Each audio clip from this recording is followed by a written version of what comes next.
كل من عليها فان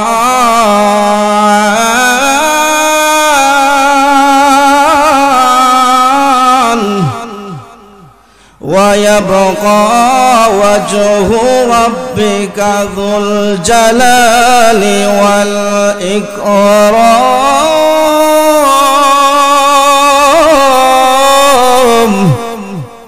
আল্লাহ বলেন কুল্লু মান আলাইহা ফান, দুনিয়ার সব ধ্বংস হয়ে যাবে, একমাত্র বাকি থাকবেন সম্মান মর্যাদার মালিক মহান আল্লাহ। আল্লাহু লা ইলাহা ইল্লাহু আল হাইয়ুল কাইয়্যুম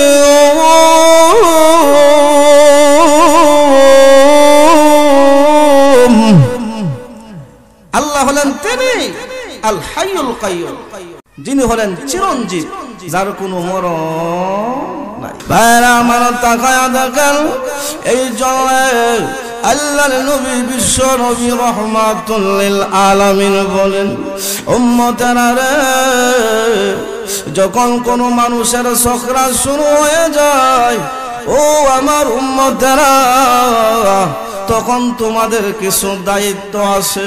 তার মধ্যে আল্লাহর নবী একটা দায়িত্ব, দুইটা দায়িত্বের কথা বলেছেন। এক নম্বর আল্লাহর নবী বলেন, লাকিনু মাউতাকুম লা ইলাহা ইল্লাল্লাহ। আল্লাহ নবী বিশ্ব নবী বলেন, উম্মতেরা রে, যখন কোন মানুষের সকরাত শুরু হয়ে যায়, ও আমার উম্মতেরা তোমরা শুনো, ওই সকরাতওয়ালা মানুষটাকে তোমরা কালিমা তালকিন করো।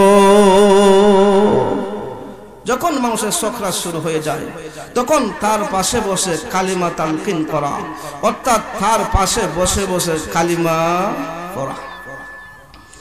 ও আমার বাবা, মানুষের যখন সকরাত শুরু হয়ে যায়, দেখবেন দৌড়া যায় ইমাম সাহেবের কাছে, ইমাম সাহেব হুজুর, আমার বাবার সকরাত শুরু হয়ে গেছে, একটু তাড়াতাড়ি আসেন।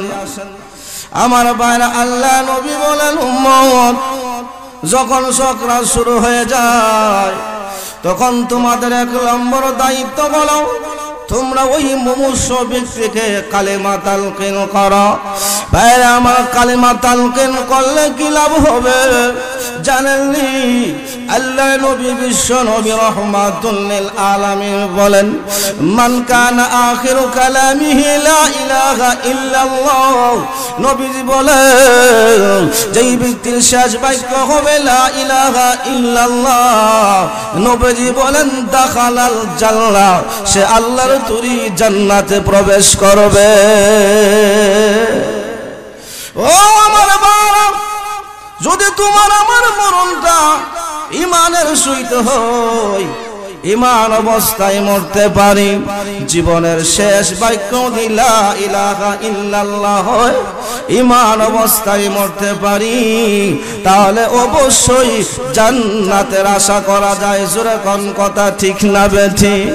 আমার ভাইরা, কিন্তু যদি বেঈমান হয়ে মারা যায়, ইমানদার হয়ে মরতে না পারে, আপনি আমার ঠিকানা কিন্তু জাহান্নাম হয়ে যাবে। আপনাদের প্রশ্ন হলো, হুজুর, আমাদের সমাজে এমন মুসলমান আছে নামাজ পড়ে না, সুদ খায়, ঘুষ খায়, নামাজও পড়ে না, ওই ব্যক্তিও যদি ইমানের অবস্থায় মারা যায়, সে কি জান্নাতের ভিতরে প্রবেশ করবে না?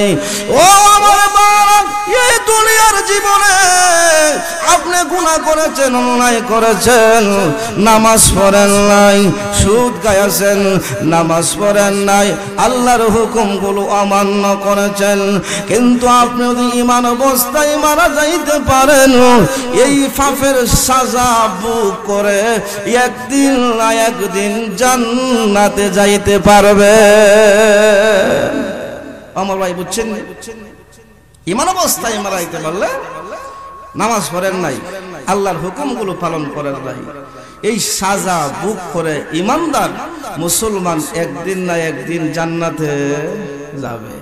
কিন্তু যারা কাফির, যারা ঈমান আনে নাই, তাদের জন্য কোনো জান্নাত জোরে কর না, তারা চিরস্থায়ী কি ভাই? জাহান্নামী। আমার ভাইরা, কেন মৌতের সময় কালিমা তালকিন করবেন?